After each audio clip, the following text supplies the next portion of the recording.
Porque Jesus chorou. Verdade. Jesus sabe o que é dor. Verdade. Jesus sentiu dor.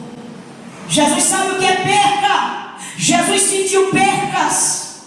Jesus sabe o que é amargura. Ele sentiu amargura. Jesus sabe o que é traição. Ele fora traído. Jesus sabe o que é fofocar nas costas dele. E quando ele pregava, a futricagem estava solta no meio da igreja. É por isso que ele não aceita. Se nós o abandonarmos e sairmos da igreja, da casa dele, por qualquer coisa que você naquele dia for dizer para ele, ele vai dizer: mas eu passei por isso e eu deixei escrito para você, não desista, tenha bom ânimo, eu venci o mundo. Louvado seja o nome do Senhor. Diga para quem está do seu lado: não desista dele, ele venceu e você vai vencer, porque quem está com ele não é derrotado.